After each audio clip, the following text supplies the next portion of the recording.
Second problem, if the median of the distribution given below is 28.5, find the values of x and y.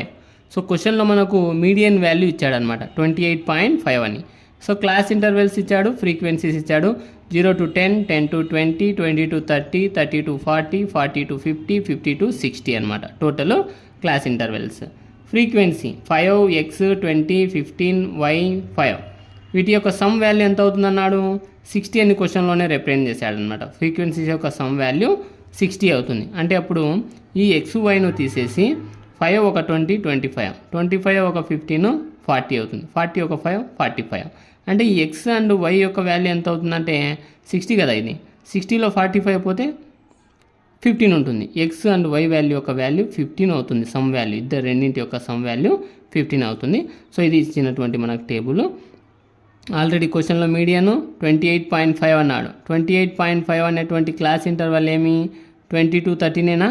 అంటే మనకు median అనేటువంటిది 28.5 అన్నాడు కాబట్టి ఇదే మనకు మీడియన్ క్లాస్ ఇంటర్వెల్ అవుతుంది అనమాట. మీడియన్ క్లాస్ ఇంటర్వెల్ అవుతుంది. సో వీటిని టేబుల్లో మనం సాల్వింగ్ చేయాల్సి ఉంటుంది. మీడియన్ తీసుకుందాం. Class interval, frequency, cumulative frequencies add అవుతాయి. సో క్లాస్ ఇంటర్వెల్స్ తెలుసు, ఫ్రీక్వెన్సీ ఇచ్చినటువంటివి రాసుకున్నాము. క్యుములేటివ్ ఫ్రీక్వెన్సీ అంటే ఏం చేయాలి, ఫ్రీక్వెన్సీస్ను యాడ్ చేయాలన్నమాట. 5 సేమ్ అలాగే ఉంటుంది. 5కు ఎక్స్ యాడ్ చేస్తే 5 + x. నెక్స్ట్ 5 + xకు 20 యాడ్ చేస్తే 25 + x అవుతుంది. 25 + xకు 15 యాడ్ చేస్తే 40 + x అవుతుంది.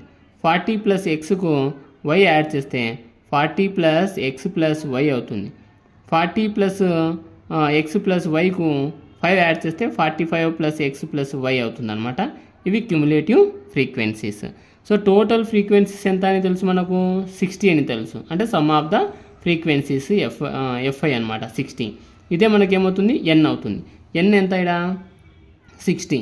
n/2 ఎంత అవుతుందంటే 60/2 30 అవుతున్నారు. అంటే 30 అనేటువంటిది ఇక్కడ క్యుములేటివ్ ఫ్రీక్వెన్సీలలో ఎక్కడ ఉంటుంది అనేది. అంటే ఇక్కడ చూడండి 5 + x అన్నాడు. x is a variable, it is unknown number. 25 + x అంటే 5 కంటే ఎక్కువైన నంబర్లు దీంట్లో ఉంటాయి. 25 + x అంటే 25 కంటే ఎక్కువ ఉన్న నంబర్లు దీంట్లో ఉంటాయన్నమాట. అంతే కదా. అంటే అప్పటికి ఇక్కడ కంపేర్ చేస్తే 5 నుంచి 24 వరకు దీంట్లో ఉంటాయి. ఎందుకంటే 25తో స్టార్ట్ అయింది కాబట్టి 5 నుంచి 24 వరకు దీంట్లో ఉంటాయి. నెక్స్ట్ 25 నుంచి ఇక్కడ 40 కదా, అంటే ఇదేమి 39 వరకు ఉంటాయని. 39 వరకు ఉంటాయంటే మనకు 30 ఇదే కదా.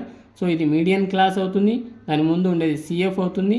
లేకుంటే ఇది మీడియం క్లాస్ ఎదురు ఉండేది ఫ్రీక్వెన్సీ ఎఫ్ అవుతుంది. లోయర్ బౌండరీ ఎల్ అవుతుంది.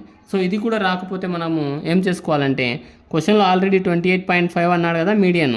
28.5 ఎక్కడ ఉంటుంది అంటే 20కు 30కు మధ్యలో ఉంటుంది. అంటే ఇదే కదా మనకు మీడియన్ క్లాస్ యొక్క క్లాస్ ఇంటర్వెల్. సో ఎల్ ఇది తీసుకోవాలి, ఎఫ్ ఇది తీసుకోవాలి, మీడియన్ క్లాస్ ఇది, నెక్స్ట్ సిఎఫ్. 2 మెథడ్స్లో ఎలాగైనా సాల్వింగ్ చేయొచ్చు. సో సొల్యూషన్లోకి వెళ్దాం. Given median is equal to 28.5, given n is equal to 60, some of the frequency. 45 + x + y is equal to 60. ఇదే కదా మన ఫ్రీక్వెన్సీలో క్యుములేటివ్లో యాడ్ చేసాం. సో +45 చేంజ్ చేస్తే -45. x + y is equal to 15. x + y is equal to 15 equation number 1గా తీసుకున్నాను. So n/2 is equal to 60/2, that is equal to 30 అవుతుంది. So 30 అవుతుంది. ఇక్కడ మనము క్లాస్ ఇంటర్వెల్ యొక్క సైజ్ చూడండి ఎంత ఉంది, డిఫరెన్స్ 10 ఉంది. 10 ఉన్నటువంటిది క్లాస్ సైజ్ అవుతుంది కదా, అదే హెచ్ వాల్యూ 10 అవుతుంది. ఎల్ వాల్యూ ఆల్రెడీ 20 అని మనకు తెలుసు, ఎఫ్ వాల్యూ 20 అని తెలుసు, సిఎఫ్ వాల్యూ 5 + x అని తెలుసు అనమాట. సో మీడియన్లో ఫార్ములాలో ఇవి రీప్లేస్ చేస్తే, so median formula L + n/2 - cf/f × h అనమాట. సో మీడియన్ ఆల్రెడీ 28.5 అని క్వశ్చన్లో ఇచ్చాడు కాబట్టి 28.5 is equal to 20 + 30 - of 5 + x/20 × 10. 10 1 జా 10 2 జా క్యాన్సిల్ చేశాను. +20 చేంజ్ చేస్తే -20. 28.5 - 20 ఎంత అవుతుంది, 8.5 అవుతుంది. బైలో ఉన్నటువంటి టర్మ్ చేంజ్ చేస్తే ఇంటూ 8.5 × 2 17 అవుతుంది అనమాట. సో 30 - 5 ఎంత, 25 - x same. 17 is equal to 25 - x. Next X is equal to ఎక్స్నే నేను చేంజ్ చేశాను. ఎక్స్ చేంజ్ చేస్తే ఇక్కడ పాజిటివ్ అవుతుంది. 17 చేంజ్ చేస్తే మైనస్ అవుతుంది. 25 minus 17 X is equal to 8. Substitute X is equal to 8 in equation number 1. X plus Y is equal to 15. 8 plus Y is equal to 15 plus 8 change చేస్తే minus 8 అవుతుంది. Y is equal to 15 minus 8. So Y is equal to 7. So X value 8, Y value 7. Sum ఎంత అవుతుంది? 15 అవుతుంది. ముందు చెప్పా కదా ప్రాబ్లంలో.